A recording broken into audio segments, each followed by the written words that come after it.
Palavra da Verdade, com Hernandes Dias Lopes. Irmãos queridos, nós vamos abrir a Palavra de Deus no livro do profeta Isaías, capítulo 40, e nós faremos a leitura dos versos 12 até o verso 31.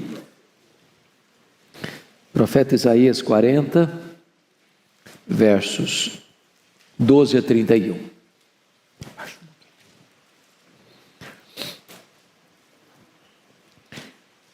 Eu peço que depois da leitura você mantenha a sua Bíblia aberta comigo nesta passagem. Peço só que você perceba um detalhe. O texto todo vai ser regido por perguntas retóricas. Nas próprias perguntas a resposta já está embutida. Então leia com esse entendimento.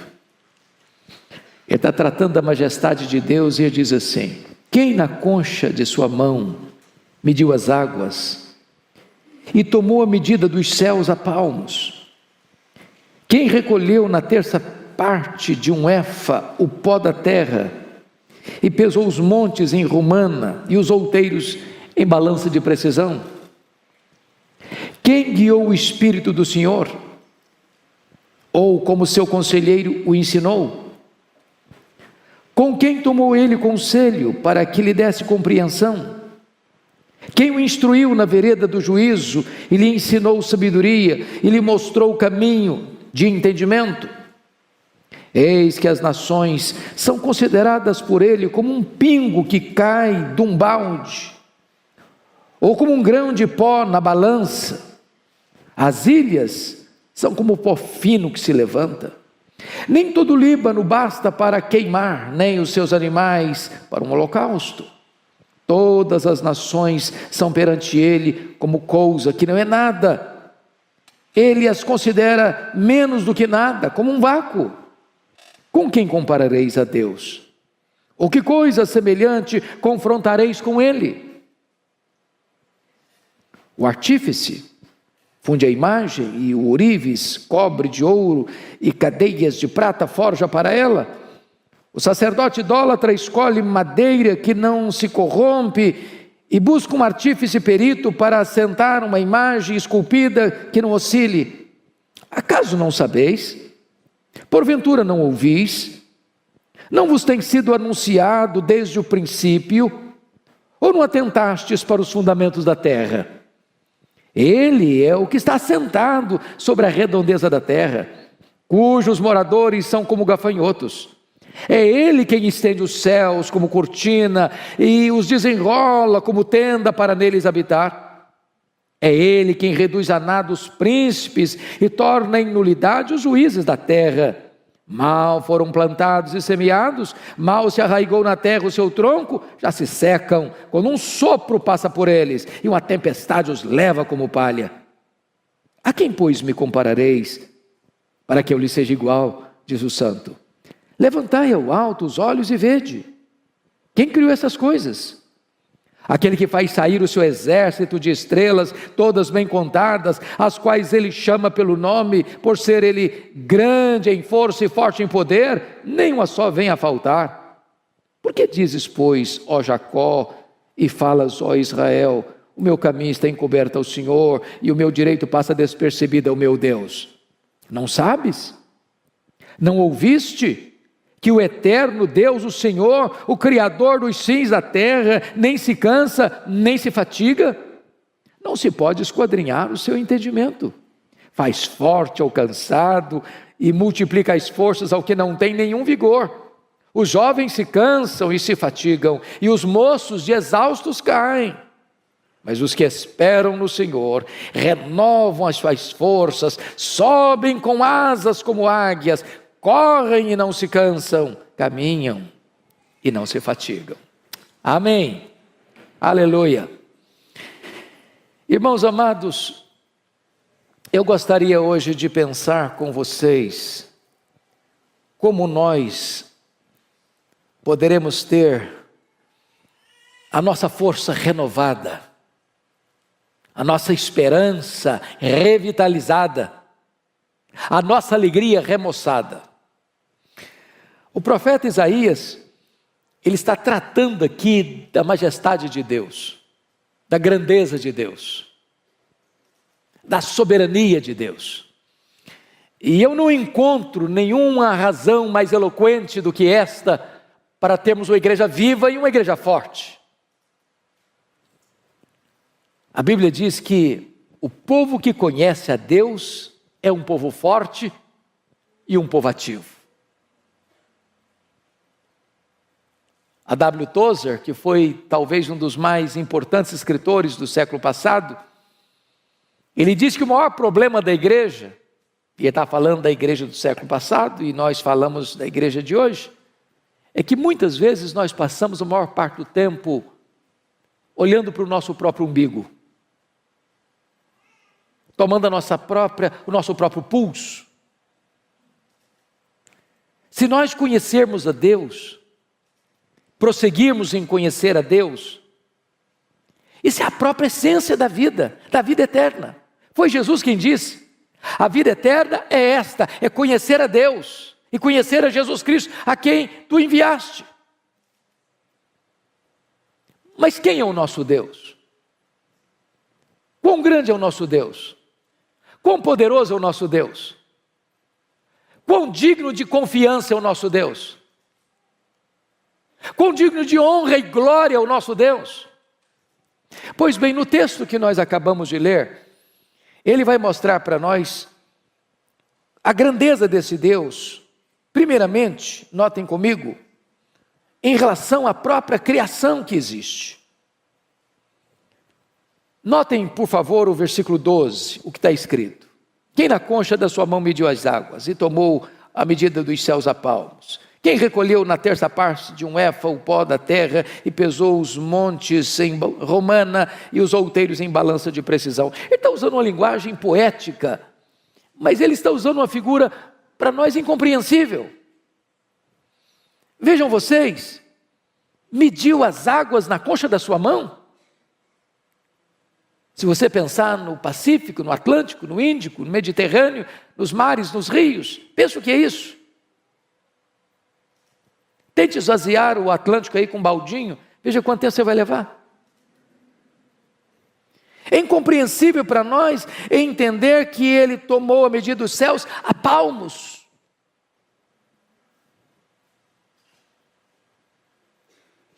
Mas qual a extensão dos céus? Os cientistas não sabem dar uma resposta. Eles não têm essa resposta. Porque, na verdade, isso é uma matéria em aberto. O que nós sabemos é que este universo, que ele mediu a palmos, não é infinito, porque a infinitude é atributo exclusivo de Deus. Mas se conhece, se sabe hoje que o nosso universo tem mais de 93 bilhões de anos-luz de diâmetro. Se você voasse na velocidade da luz, 300 mil quilômetros por segundo, você demoraria mais de 93 bilhões de anos para ir de uma extremidade à outra, e ele mediu tudo isso a palmos.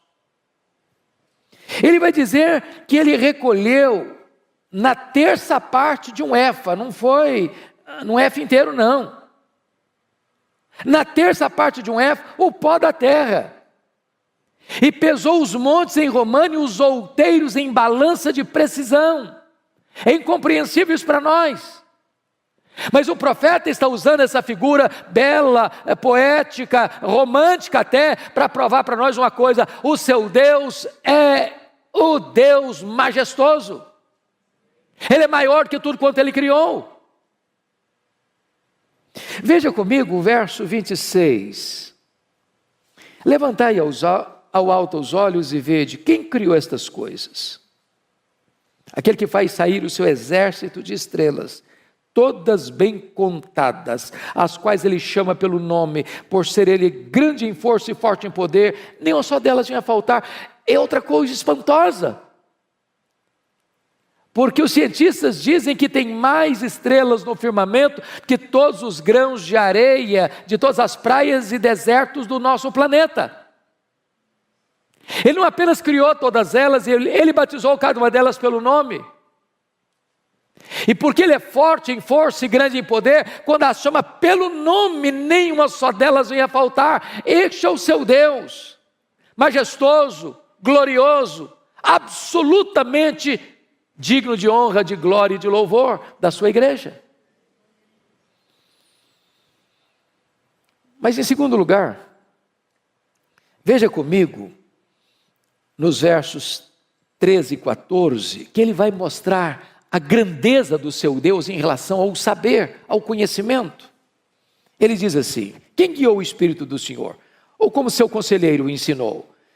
Com quem ele tomou conselho para que lhe desse compreensão? Quem o instruiu na vereda do juízo e lhe ensinou sabedoria e lhe mostrou o caminho do entendimento? Ele está perguntando em outras palavras para nós assim: em que escola ele estudou? Qual foi a faculdade que ele fez? Onde ele fez a sua pós-graduação? Onde ele fez seu mestrado? Onde ele fez seu doutorado? Onde ele fez seu pós-doutorado? Quem foi o professor de Deus? Quem instruiu a ele? Quem ensinou a ele? Quem deu a ele conhecimento? E aqui está algo tão sublime, porque todo saber procede de Deus, toda ciência emana de Deus. Ele é a fonte de todo conhecimento, Ele é a fonte de todo saber. É por isso que nós, povo de Deus, não desprezamos o nosso cérebro, nós não jogamos o nosso cérebro fora. É por isso que nós valorizamos toda a ciência, todo o saber, porque toda a ciência, todo o saber e toda a verdade procede de Deus, porque Ele é a fonte de todo o saber, de todo o conhecimento, de toda a ciência. Nós sabemos fragmentadamente, Ele sabe completamente. Nós sabemos parcialmente, Ele sabe o todo.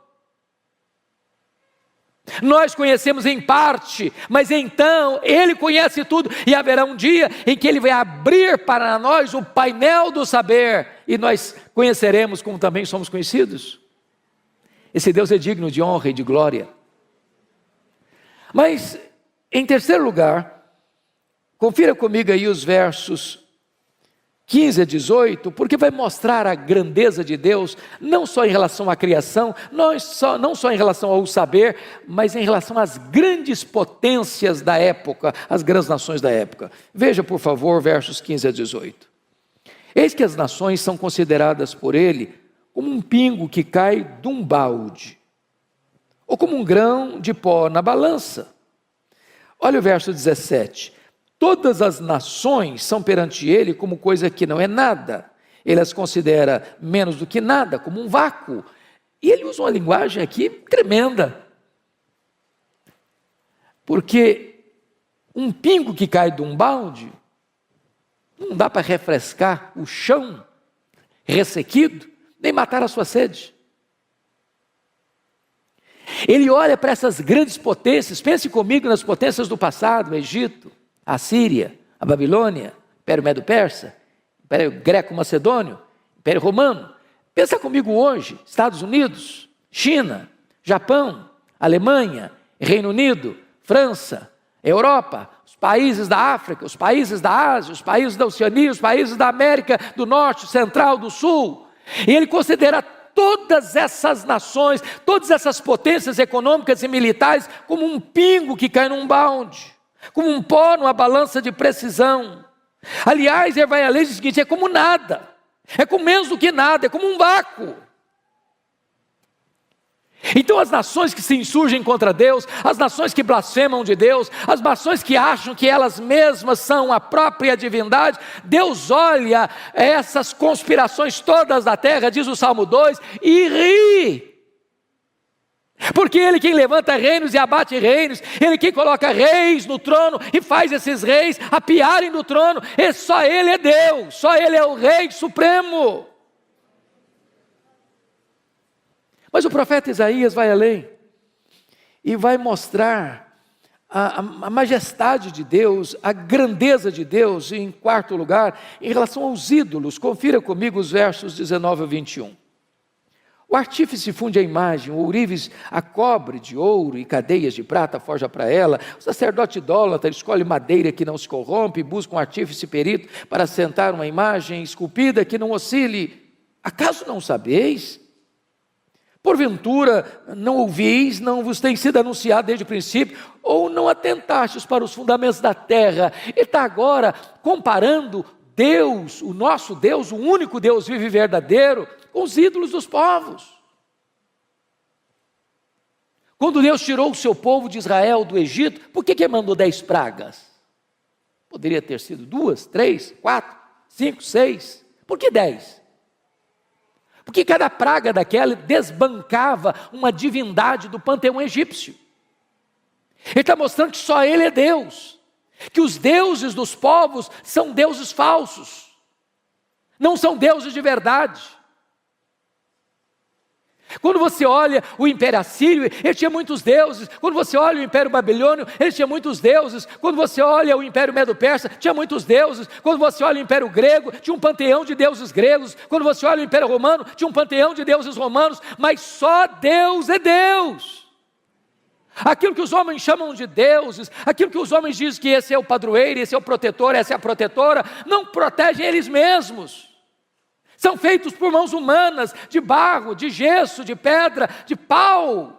Mas o nosso Deus reina, o nosso Deus é soberano, Ele é o Deus autoexistente, Ele é o Deus infinito, Ele é o Deus imenso, Ele é o Deus eterno, Ele é o Deus imutável, Ele é o Deus onipotente, Ele é o Deus onipresente, Ele é o Deus onisciente, Ele é o Deus transcendente, Ele é o Deus soberano, só Ele é Deus. Mas o profeta Isaías vai além. Vai mostrar para nós agora a grandeza deste Deus em relação aos governantes da época, os príncipes da época. Olha o que ele vai dizer nos versos 22 a 25. Ele é o que está assentado sobre a redondeza da terra, cujos moradores são como gafanhotos. É Ele quem estende os céus como cortina e os desenrola como tenda para neles habitar. É Ele quem reduz a nada os príncipes e torna em nulidade os juízes da terra. Mal foram plantados e semeados, mal se arraigou na terra o seu tronco, já se secam quando um sopro passa por eles, uma tempestade os leva como palha. Onde está a soberba dos faraós? Onde está Senaqueribe? Onde está Nabucodonosor? Onde está Ciro o Grande? Onde está Dario I? Onde está Alexandre o Magno? Onde estão os Césares de Roma? Onde está Júlio César? Onde está César Augusto? Onde está Tibério César? Onde está Calígula? Onde está Cláudio? Onde está Nero? Onde está Domiciano? Onde está Décio? Onde está Diocleciano? Onde estão os grandes imperadores? Onde estão os grandes reis? Eles sobem ao poder, eles descem ao poder, a flecha da morte os atinge lá nos seus palácios, mas o nosso Deus reina, o nosso Deus reina, o nosso Deus reina, só Ele é Deus. E agora, o profeta Isaías vai mostrar para nós as implicações disso. Porque se eu creio nesse Deus, que é soberano, que é majestoso, isso tem implicações. Tem implicações. Então vejam comigo como é que Isaías vai aplicar isso no verso 27. Porque, pois, dizes, ó Jacó, e falas, ó Israel, o meu caminho está encoberto ao Senhor, e o meu direito passa despercebido ao meu Deus. Aí você começa a perceber que as próprias queixas do povo tinha a ver com o fato, o povo não estava conhecendo o seu Deus. Aliás, lá no começo do livro, Isaías diz que o boi e o jumento conhecem o seu dono. Mas o povo de Israel não estava conhecendo o seu Deus. Se nós não conhecermos a Deus, irmãos, nós seremos um povo fraco, tímido, acovardado. Nos assustaremos com qualquer barulho produzido pelos homens. E aí o profeta pergunta assim: por que dizes, ó Jacó, e falas, ó Israel, o meu caminho está encoberto ao Senhor, o meu direito passa despercebido ao meu Deus? Nota que são duas queixas graves contra Deus. A primeira delas é que Deus não está notando o que está acontecendo.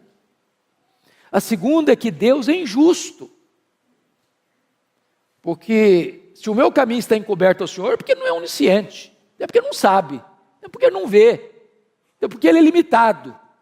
Agora, quando ele diz aqui que o meu direito passa despercebido ao meu Deus, está dizendo, Deus é injusto, eu mereço e Deus não me dá. Eu estou passando por uma situação que eu não mereço passar, eu mereço coisa melhor, eu devia ter coisa melhor, e Deus não está me dando o que eu mereço.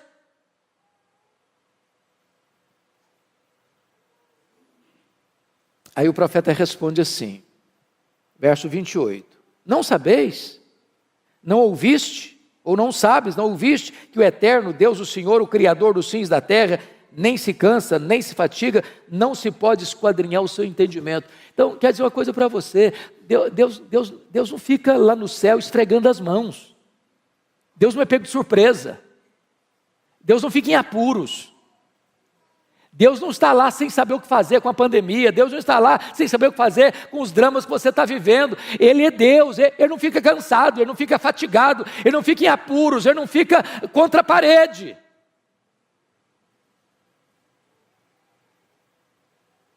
Mas notem uma coisa, não se pode esquadrinhar o seu entendimento. Sabe o que significa isso, irmãos? Tem muita coisa na vida que eu não vou conseguir explicar, a pastora Erival não vai conseguir explicar, você não vai conseguir entender, você não vai conseguir explicar. Porque se eu pudesse entender Deus no seu aspecto pleno, eu seria igual a Ele, eu não seria Deus. Eu sempre serei limitado. Os atributos incomunicáveis de Deus nós não teremos nem no céu.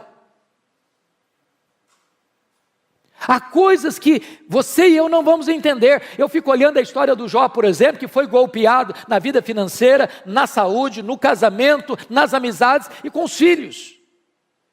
E o que Jó fez? Ele perguntou, ele quer saber. Ele fez 16 perguntas, por quê, por quê, por quê, por quê, por quê? Ele fez 34 queixas contra Deus, e a resposta de Deus para ele foi o silêncio.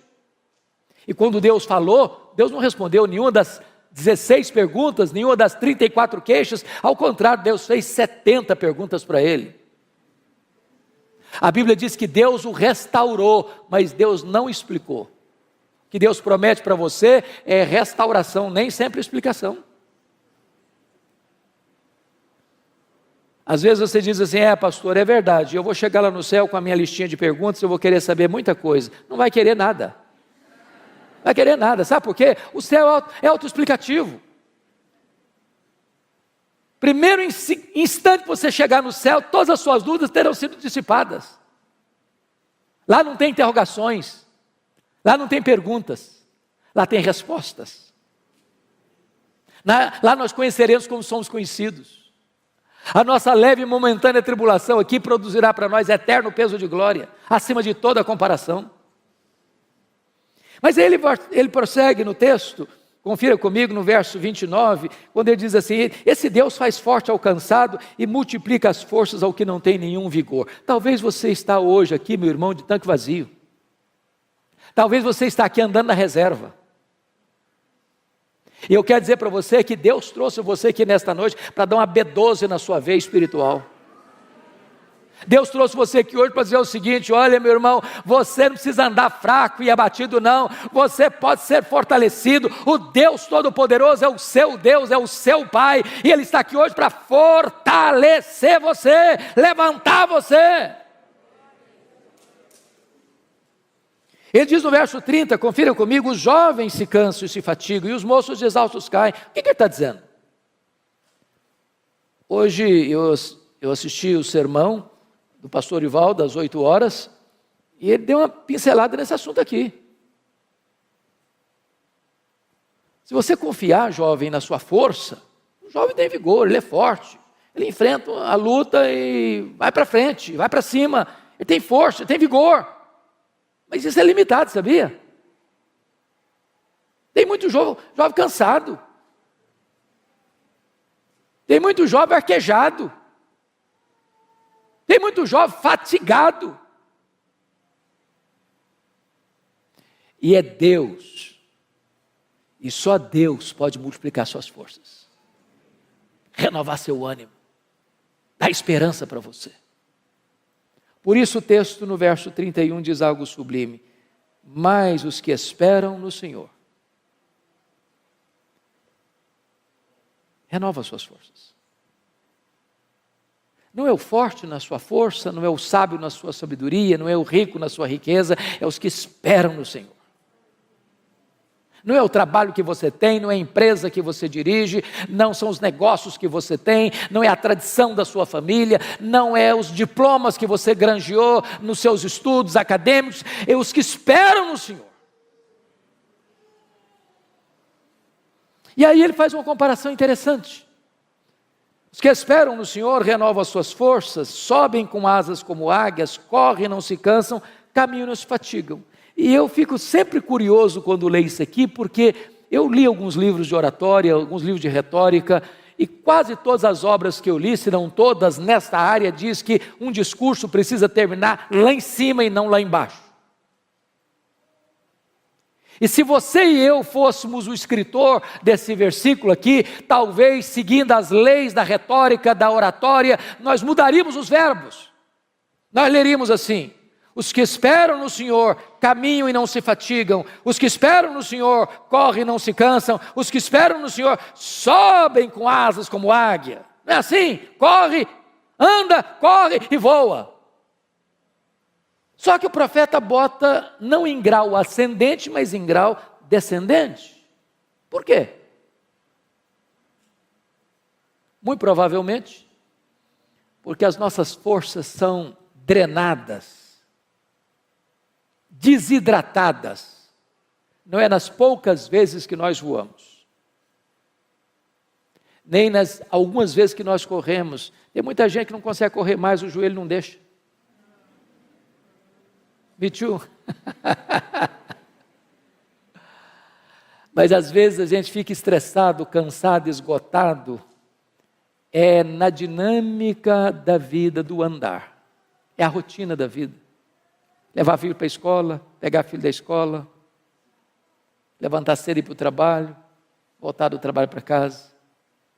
Domingo após domingo, vir para a igreja, voltar da igreja para casa. Essa rotina do andar esgota você. E Deus é poderoso hoje aqui para renovar-nos. Enquanto voamos, enquanto corremos, enquanto caminhamos. Mas aqui eu queria aproveitar, amanhã é feriado, Marival vai me dar um desconto. E eu queria olhar por que ele compara com a águia. Os que esperam no Senhor renovam as suas forças como águia, sobem com asas como águia. Por que ele está usando a figura da águia? Por que ele está nos trazendo esse tipo da águia? Primeiro, porque no mundo inteiro, irmãos, a águia é símbolo de otimismo, de força, de garra. E eu queria falar para você que se você espera no Senhor, você precisa ter um otimismo indestrutível. Crente não pode ser desanimado, crente não pode ser pessimista, crente não pode ficar puxando para trás. Crente não pode ficar olhando a vida de óculos escuros. Nós somos como a águia. Há pouco tempo, quer dizer, não, pouco tempo relativo, alguns anos, entrou no meu gabinete uma mulher chorando muito. E quando ela acalmou, eu disse: filha, o que está acontecendo? Ela disse: pastor, eu estava saindo de casa para vir para cá, e a minha vizinha pulou do 10º andar do apartamento dela, do prédio dela, se esborrachou no asfalto. E eu perguntei: mas que conexão tem isso com a sua vinda aqui? Ela me disse: é porque eu estou querendo fazer a mesma coisa, mas não tenho coragem. Eu falei: mas por que você quer se matar? Ela me respondeu: porque eu sou um problema. Eu perguntei: mas por que você acha que você é um problema?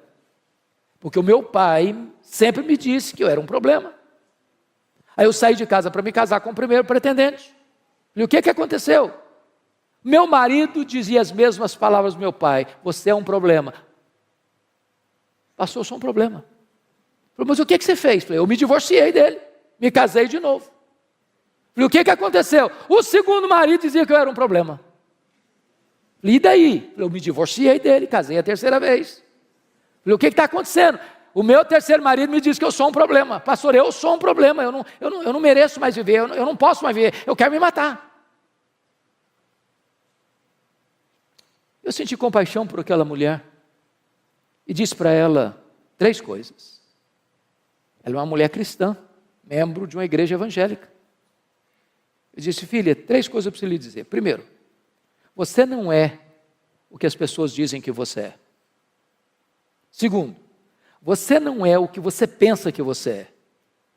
Terceiro, você é quem Deus diz que você é.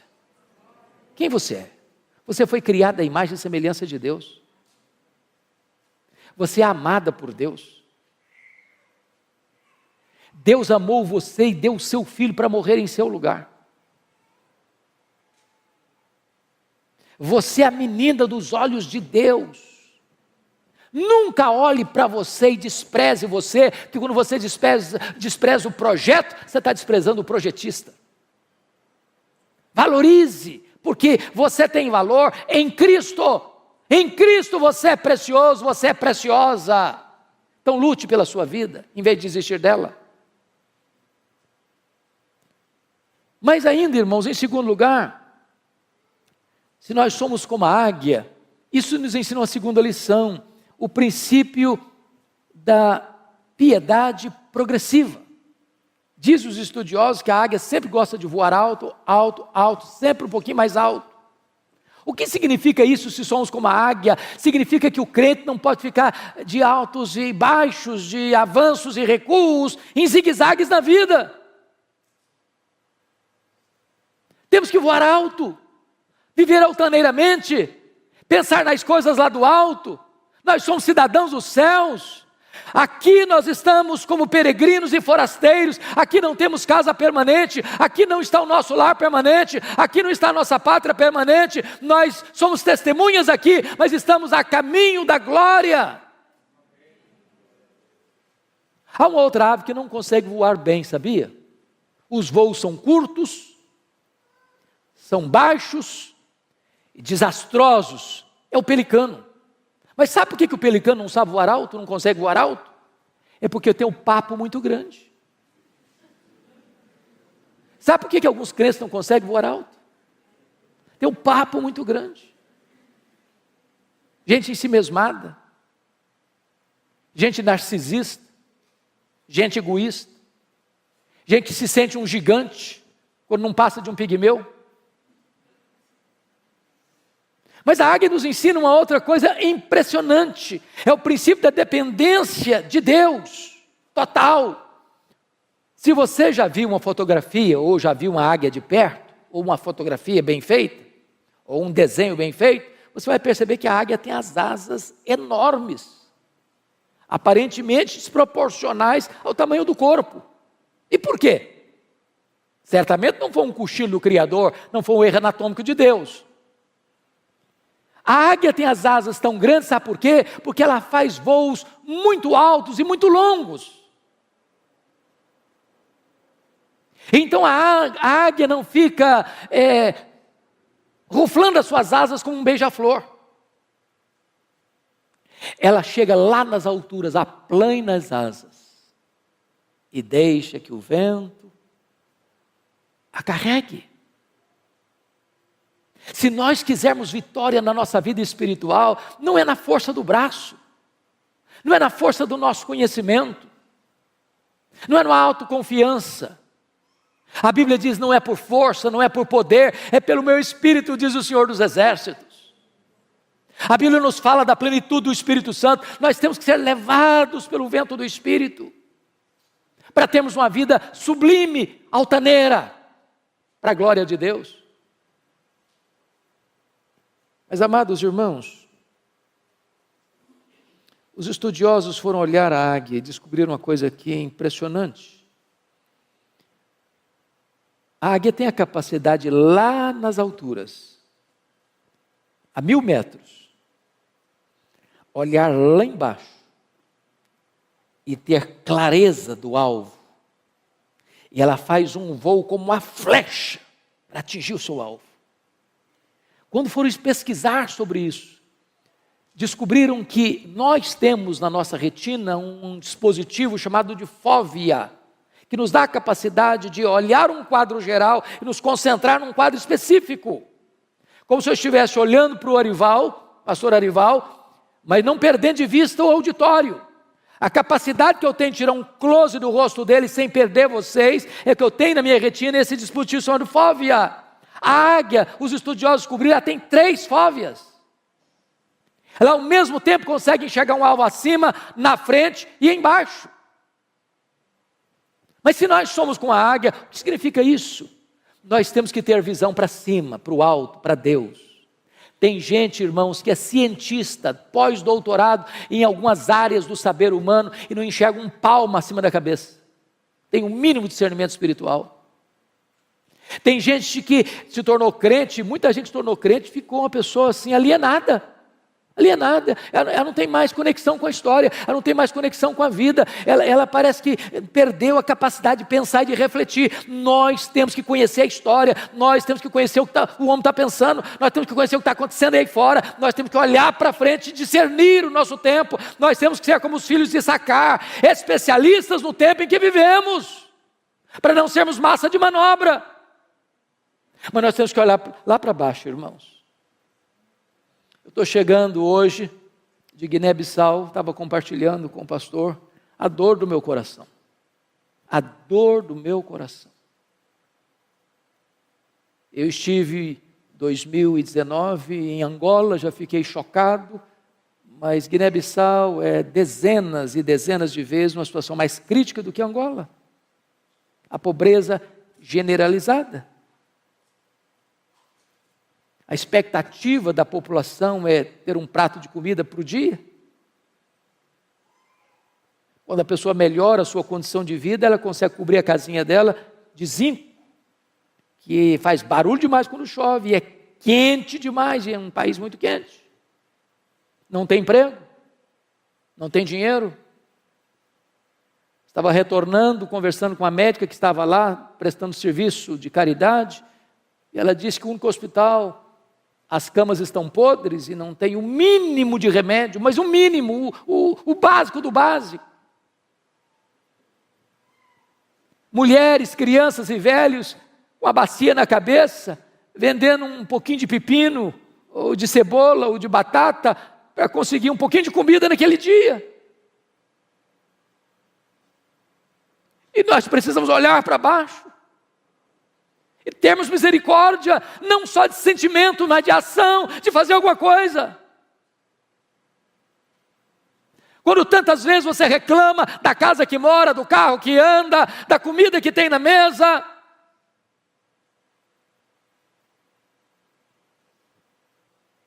Mas ainda, irmãos, me permita 2 coisas para encerrar.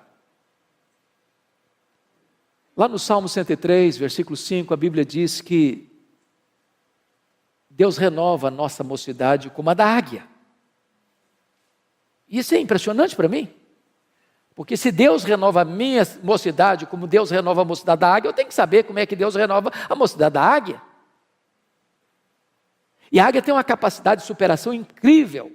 Porque quando ela percebe que ela está com as suas penas enferrujadas, com o seu bico enferrujado, com as suas garras impotentes, ela faz algumas coisas interessantíssimas. Ela se isola, ela fecha a sua agenda, ela para a sua atividade, e ela vai lá para o alto de um penhasco e fica lá, sozinha. Tem hora, amado irmão, que nós precisamos dar uma parada, para saber por que eu estou fazendo o que eu estou fazendo. Não tem nada mais perigoso do que o ativismo, sem reflexão. Deus não nos chamou prioritariamente para fazer a sua obra, Deus nos chamou prioritariamente para andarmos com Deus da obra.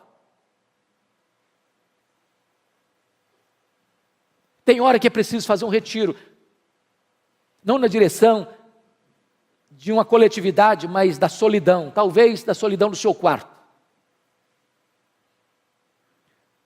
A águia, ela mesma tira as suas penas enferrujadas.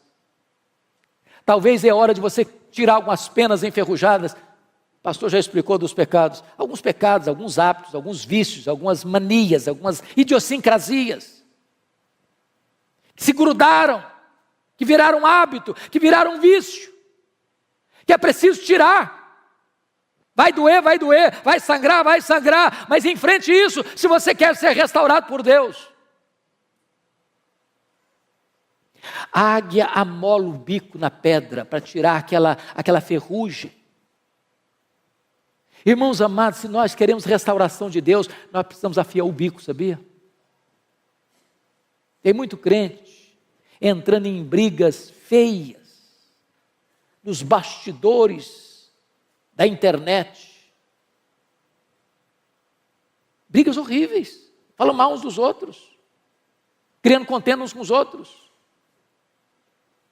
Está na hora de parar com isso, não perder tempo com isso, para ler um pouco mais a nossa Bíblia, orar um pouco mais, buscar mais a Deus, consagrar-nos mais, usar melhor o nosso tempo. A águia bate com as garras na pedra, para que aquelas garras frágeis caiam e possam surgir novas garras fortes. Nós precisamos de armas, não enferrujadas, mas poderosas em Deus, para destruir fortalezas e anular sofismas. Quando a águia termina todo esse processo, daqui a pouco ela vai se remoçando, as penas vão nascendo, o bico vai nascendo, as garras vão nascendo, e ela sai de lá completamente remoçada para dar início novamente às suas atividades. Mas eu quero concluir, porque está escrito lá em Jó, talvez se você pudesse conferir comigo, Jó capítulo 39,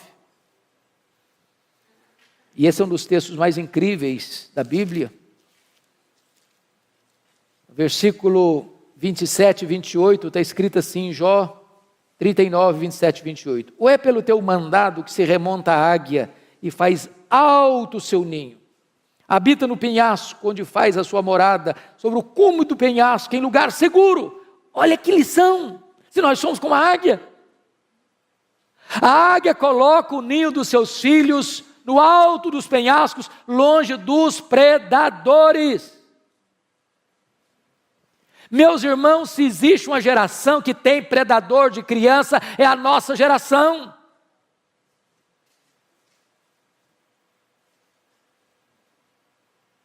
Os carros de sons ficam nas portas das escolas, panfletando a meninada. É uma festa hoje, é uma reunião amanhã, é uma proposta hoje, é outra proposta amanhã. As igrejas até recentemente estavam preocupadas com seus adolescentes. Hoje não é mais com adolescente que o povo está preocupado, não. É a idade de 4 a 9 anos. É nessa idade que estão dizendo para o menino, é aí que você vai decidir se você vai querer ser homem ou mulher.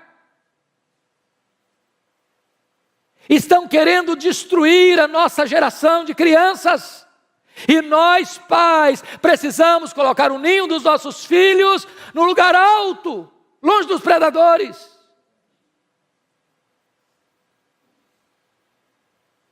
Agora vá comigo para Deuteronômio 32:11, porque tem outra lição importante lá, sobre a águia, essa questão do cuidado da família. 32:11 está escrito o seguinte: como a águia desperta a sua ninhada e voeja sobre os seus filhotes, estende as asas e tomando-os, os leva sobre elas. O que ela está querendo dizer aqui? O que é isso aqui?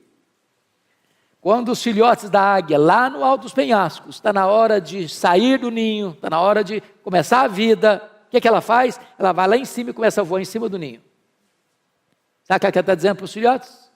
Olha para mim, faça o que eu faço, siga o meu exemplo.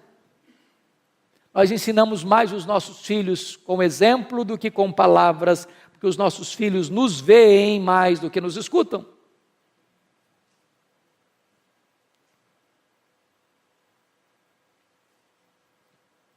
Mas talvez você pergunte, pastor, eu sou um pai exemplar, eu sou uma mãe exemplar e eu estou tendo problema em casa.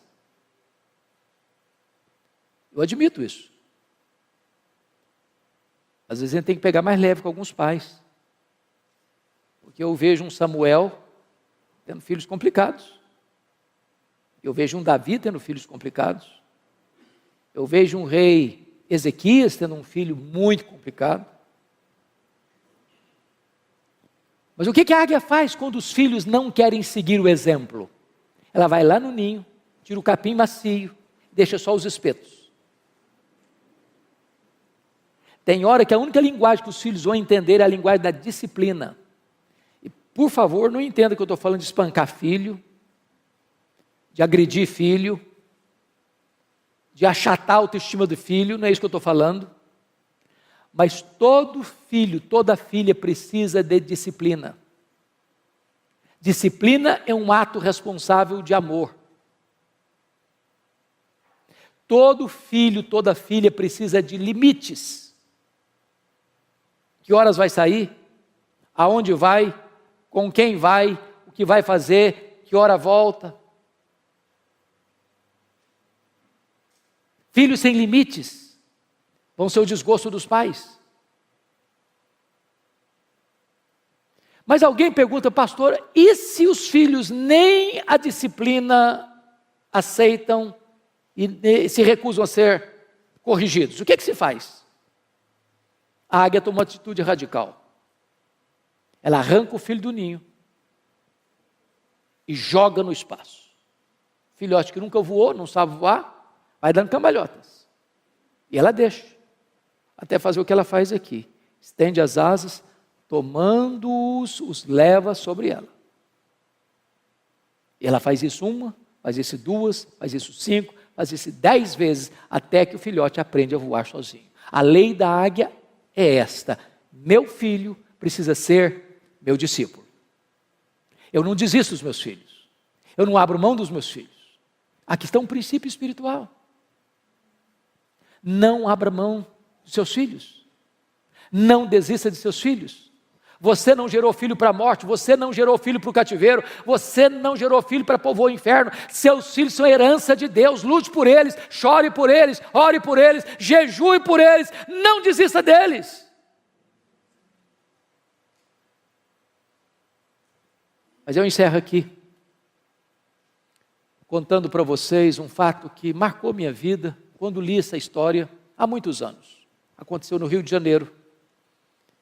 Uma escola militar, de orientação militar, filho de um militar. Esse menino chamava Netinho. E um dia a professora do Netinho, ele era um pré-adolescente, foi abordado pela sua professora, porque a professora entendeu que ele estava colando na prova. Tomou a prova dele, deu 0, chamou os pais e expôs a situação diante do menino. Os pais ficaram muito aborrecidos com o filho, o menino muito envergonhado. Na volta para casa, o Netinho disse: papai e mamãe, eu posso explicar o que aconteceu? Os pais disseram: não, nós estamos com vergonha do que você nos fez passar, você não tem o direito de falar conosco. E o menino murchou, encolheu, rendido a uma grande tristeza.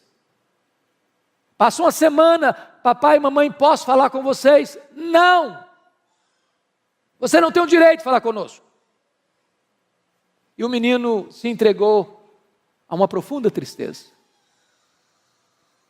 Depois de uns 15 dias, o menino muito triste, sem poder falar com os pais, o pai pegou a mãe, foram ao supermercado fazer compra, deixou o revólver, ele era militar, em cima da geladeira.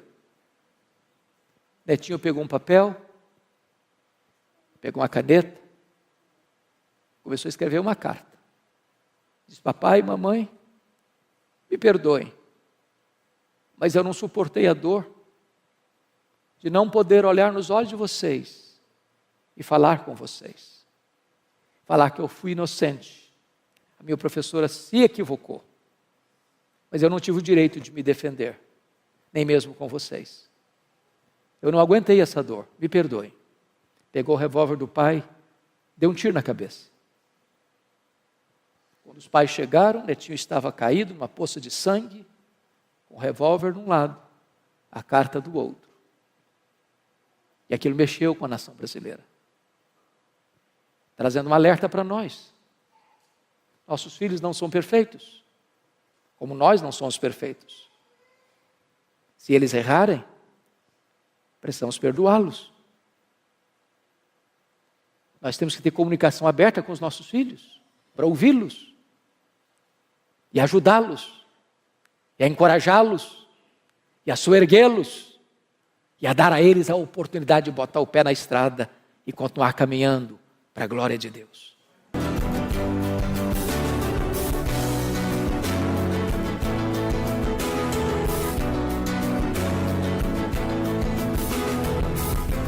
Palavra da Verdade, com Hernandes Dias Lopes.